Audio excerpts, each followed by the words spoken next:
Assalamualaikum warahmatullahi wabarakatuh. Teman-teman, pada kesempatan kali ini aku mau bercerita tentang kisahnya Ummul Mukminin Aisyah radhiyallahu anha dari hasil aku membaca buku ya. Ini sudah pernah aku post di Instagram, tapi ini adalah bentuk fullnya. Oke, mari dengarkan sama-sama dan kita petik hikmahnya ya dari kisah nanti. Aku akan menceritakan kisah Ummul Mukminin Aisyah radhiyallahu anha. Sempat viral ya, tapi sekarang aku nggak akan nyanyiin lagu Aisyah istri Rasulullah, tapi lebih ke menceritakan kisah perjuangan pengorbanan kecerdasan dari Sayyidah Aisyah. Oke, kisah yang nanti aku ceritakan itu bersumber dari beberapa buku ya.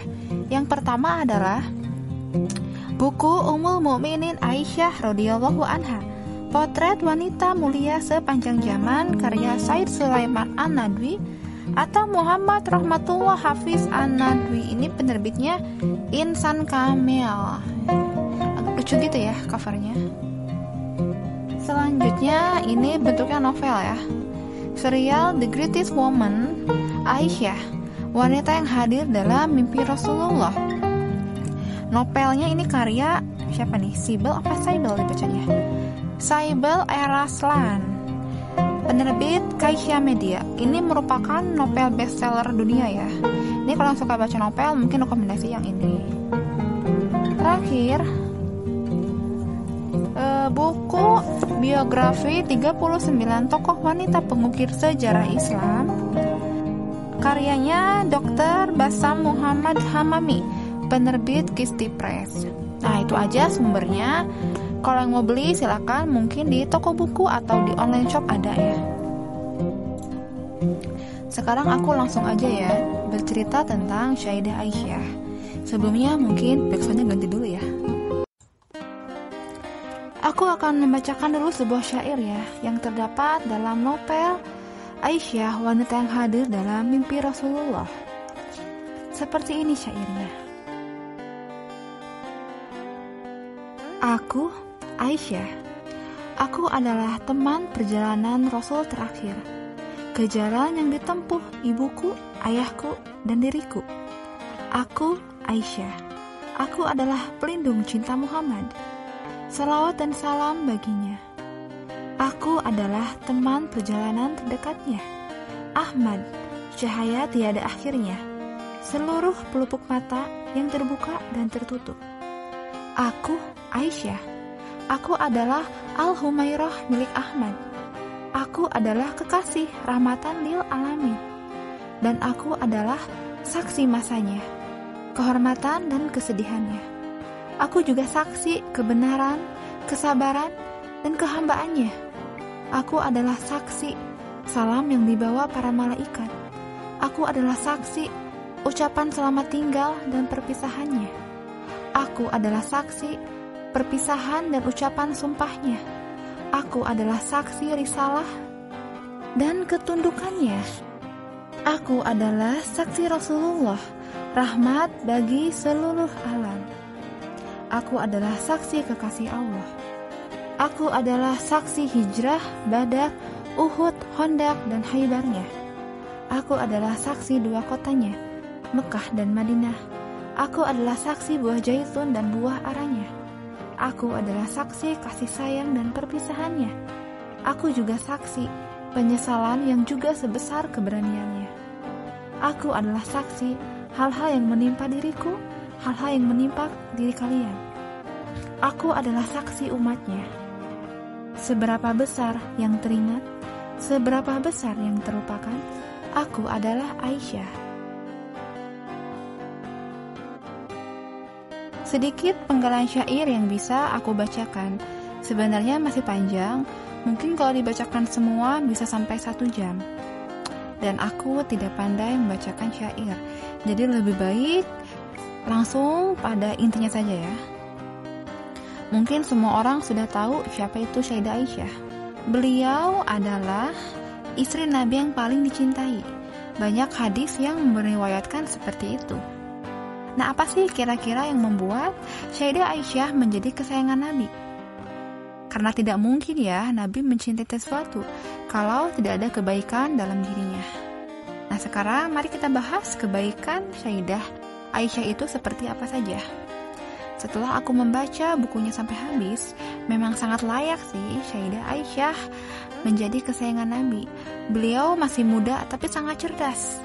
Bahkan Sayyidah Aisyah menjadi wanita paling cerdas di zamannya ketika itu. Jelas ini karena semasa kecilnya Sayyidah Aisyah dididik langsung oleh orang tua yang sangat hebat.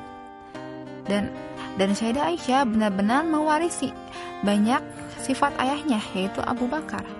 Abu Bakar merupakan orang Quraisy paling pintar dalam persoalan nasyab dan syair-syair.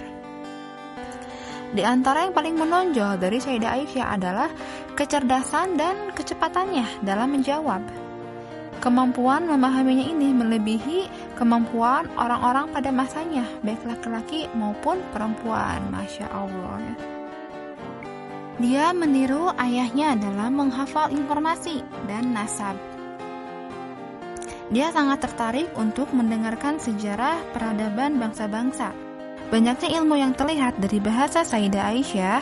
Dia memiliki gaya bahasa yang tidak mungkin bisa diucapkan kecuali oleh orang yang memiliki pengetahuan luas tentang sejarah bangsa Arab yang dia dapatkan dari narasumber yang paling klasik, sebab dia telah mewarisi watak dan kemampuan ayahnya dalam masalah linguistik dan sastra. Citra rasanya yang sangat tinggi dan segenap bakatnya. Abu Bakar sangat keras dalam mendidik anaknya. Di antara bentuk kekerasannya dalam mendidik adalah dia sering marah kepada anaknya gara-gara urusan yang sangat biasa dan remeh. Sayyidah Aisyah sangat takut kepada ayahnya apabila melakukan kesalahan-kesalahan. Bahkan setelah menikah sekalipun, Abu Bakar beberapa kali memarahinya. Salah satunya terjadi di hadapan Nabi. Lalu Nabi melindungi Sayyidah Aisyah. Masa pendidikan Sayyidah Aisyah yang sebenarnya adalah setelah tinggal serumah dengan Rasulullah. Nah, ini ada perbedaan pendapat perihal usia menikahnya Sayyidah Aisyah dengan Nabi.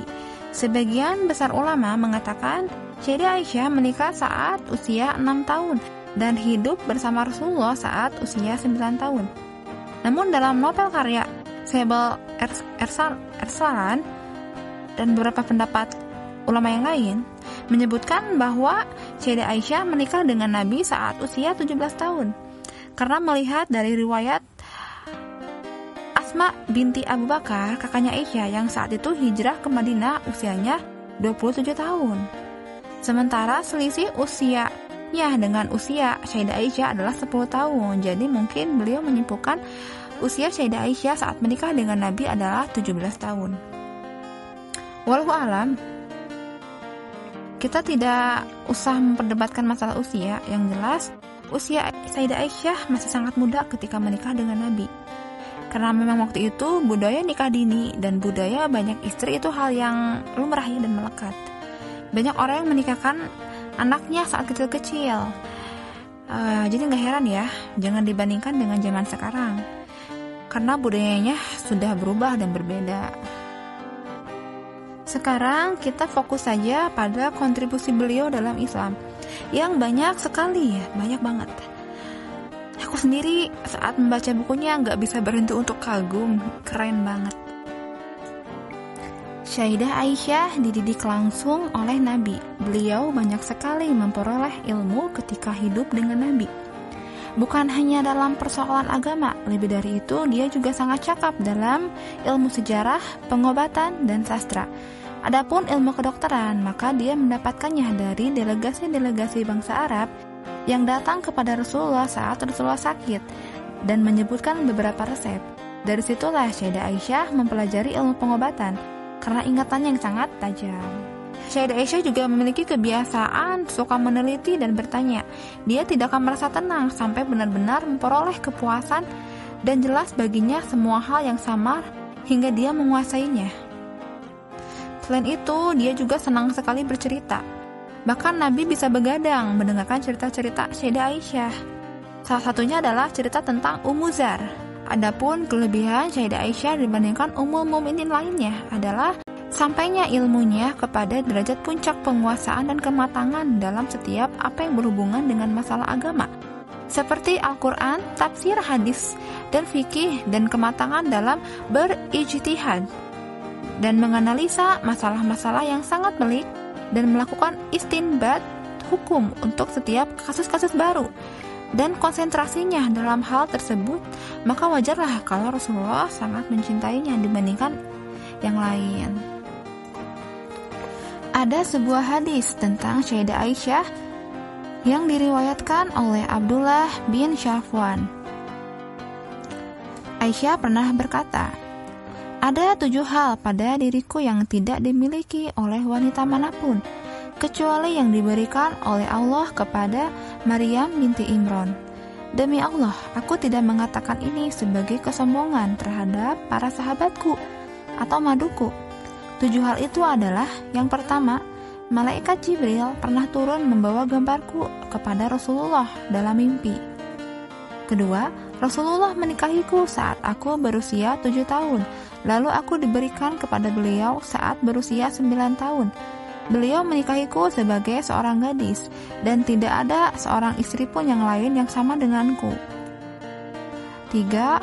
Wahyu datang kepada Rasulullah saat aku dan beliau dalam selimut yang sama. 4. Aku adalah orang yang paling beliau cintai. 5. Ada ayat yang turun berkaitan denganku ketika umat ini hampir hancur. 6. Aku pernah melihat Jibril dan tidak satu pun istri Rasulullah selain aku yang pernah melihatnya. 7. Dan Rasulullah SAW wafat di rumahku tanpa ada seorang pun menemani selain malaikat dan aku." Salah satu peristiwa penting yang mewarnai kehidupan Ummul Mukminin Aisyah radhiyallahu anha adalah peristiwa tuduhan keji yang dituduhkan kepadanya. Begini ceritanya, kebiasaan Rasulullah ketika hendak bepergian adalah mengundi para istrinya. Siapa di antara mereka yang mendapat undian, maka ialah yang pergi bersama Rasulullah. Ketika terjadi perang Bani Mustalik, Rasulullah mengundi para istrinya seperti biasa, dan keluarlah nama Aisyah. Aisyah pun segera pergi menemani Rasulullah dengan riang gembira. Sepulang dari peperangan dengan bawa kemenangan, malam pun segera tiba. Saat mereka mendekati Madinah, alhasil rombongan pun berhenti untuk beristirahat. Saat itu Sayyidah Aisyah keluar untuk suatu keperluan dengan mengenakan kalung di lehernya. Ketika hajatnya telah selesai terpenuhi, kalung itu terjatuh. Kemudian ia mencari kalungnya. Setelah menemukannya, ia kembali ke tempat sekedupnya. Ternyata mereka pasukannya sudah membawa pergi sekedupnya itu, dan dengan mengira bahwa Sayyidah Aisyah berada di dalamnya karena tubuhnya yang begitu ringan. Sayyidah Aisyah berhenti di tempatnya dan berpikir bahwa mereka pasti akan kembali mencari dan menjemputnya saat menyadari bahwa dirinya tidak ada di dalam sekedup. Pada saat itu, Safwan binti Mu'attal berada di belakang pasukan. Ia berjalan belakangan untuk memeriksa barang-barang yang tertinggal. Safwan melihat sebuah benda hitam dari kejauhan. Tak kala mendekat, ia pun tahu bahwa orang itu adalah Ummul Mukminin Aisyah. Pasalnya, ia pernah melihat Aisyah di balik hijab sebelum kaum wanita diwajibkan untuk berhijab. Safwan berucap, "Inna lillahi wa inna ilaihi raji'un." Safwan mengulang-ulang kalimatnya dengan maksud untuk membangunkan Sayyidah Aisyah, karena ia segan berbicara dengan Sayyidah Aisyah. Bahkan Safwan tidak berani menyapanya dengan kata-kata, maka ia derumkan untanya, lalu ia pegang tali kekangnya. Sayyidah Aisyah segera naik ke atas unta, sementara Safwan berjalan sambil menuntun unta hingga ia berhasil menyusul pasukan saat tengah hari tiba. Saat itulah banyak orang, terutama orang munafik, yang bergosip bahwa Sayyidah Aisyah telah berzina dengan Safwan. Sayyidah Aisyah tidak tahu kalau orang-orang ramai membicarakannya karena ia sakit selama 1 bulan. Ia hanya merasa bingung dengan sikap Rasulullah yang dingin, tidak terlihat kasih sayang dari beliau seperti biasanya. Akhirnya Sayyidah Aisyah mendapatkan kabar itu dari Ummu Mastah. Mendengarnya, Aisyah terkaget dan ia meminta izin kepada Rasulullah untuk pulang ke rumah orang tuanya, dan Rasulullah pun mengizinkan. Saat tiba di rumah orang tuanya, Sayyidah Aisyah bertanya kepada ibunya, "Wahai ibu, apakah yang sedang dibicarakan orang-orang mengenai diriku?" Sang ibu menjawab, "Wahai anakku, tenanglah, janganlah terlalu engkau pikirkan soal itu.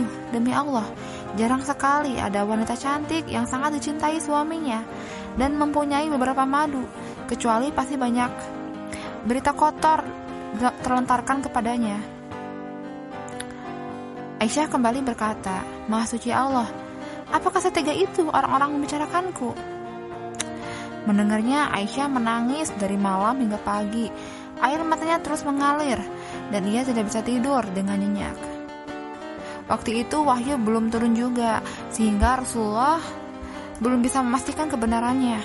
Beliau pun bimbang hingga beliau menanyakan kepada sahabat-sahabatnya dan kepada para keluarganya. Salah satunya adalah kepada istrinya Zainab binti Jahsy. Ia menjawab, "Demi Allah, aku tidak melihat apapun kecuali kebaikan dari diri Aisyah."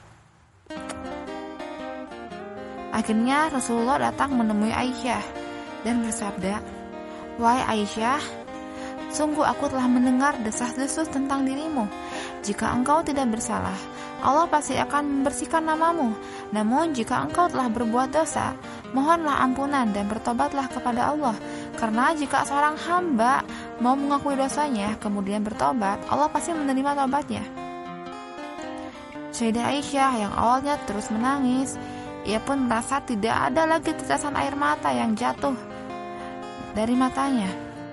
Selanjutnya ia berbicara kepada ayahnya, "Wahai ayah, belalah aku." Namun ayahnya menjawab, "Demi Allah, aku tidak tahu apa yang harus kukatakan kepada Rasulullah." Dan ibunya pun menjawab hal yang sama. Saat itu Sayyidah Aisyah baru berusia 14 tahun. Namun pemikirannya sudah sangat dewasa ya. Berbeda jauh dengan anak usia 14 tahun zaman sekarang. Ini lihatlah ya. Begitu menakjubkannya jawaban dari Sayyidah Aisyah. Selanjutnya, "Demi Allah, aku tahu bahwa kalian telah mendengar desas-desus yang dibicarakan orang-orang hingga kalian meyakini dan membenarkannya. Andaipun aku katakan kepada kalian bahwa aku tidak bersalah, kalian tidak akan mempercayaiku. Begitupun jika aku mengakui sesuatu yang Allah mengetahui bahwa aku tidaklah melakukannya, kalian pasti mempercayaiku. Demi Allah, aku tidak pernah mendengar perkataan yang lebih baik antara diriku dan kalian selain perkataan Abu Yusuf yang tertera dalam surat Yusuf ayat 18, yaitu, kesabaran yang baik adalah kesabaranku, dan Allah sajalah yang dimohon pertolongannya terhadap yang kamu ceritakan." Kemudian Aisyah berkata, "Selanjutnya aku beranjak kemudian berbaring di atas ranjang. Demi Allah, saat itu aku tahu bahwa diriku tidak bersalah dan Allah pasti akan mengabarkan kesucianku. Namun demi Allah, aku tidak menyangka bahwa Allah akan menurunkan wahyu yang berkaitan dengan diriku. Dalam hati aku merasa bahwa diriku terlalu rendah untuk difirmankan oleh Allah dalam ayat-ayatnya yang senantiasa dibacakan berulang-ulang. Sesungguhnya aku hanya berharap bahwa Rasulullah mengalami mimpi yang membersihkan namaku. Namun demi Allah, saat itu juga turun wahyu hingga Rasulullah mengalami demam hingga keringatnya bercucuran seperti mutiara pada hari yang sangat dingin. Karena beratnya wahyu yang diturunkan pun tampak membuat Rasulullah bahagia hingga ia terlihat senyum dari wajahnya yang cerah. Kata pertama yang diucapkan kepadaku adalah, "Berbahagialah wahai Aisyah, Allah telah membersihkan dirimu." Selanjutnya ibuku berkata kepadaku, "Bangkitlah mendekat kepada Rasulullah." Aku pun menjawab, "Tidak, demi Allah, aku tidak akan mendekati beliau dan tidak akan memuji selain kepada Allah, karena dialah yang telah mewahyukan tentang kesucian diriku." Saat itu Allah menurunkan surat An-Nur ayat 11-20. Demikianlah berita bohong itu pun berakhir. Allah telah membersihkan namanya. Masya Allah.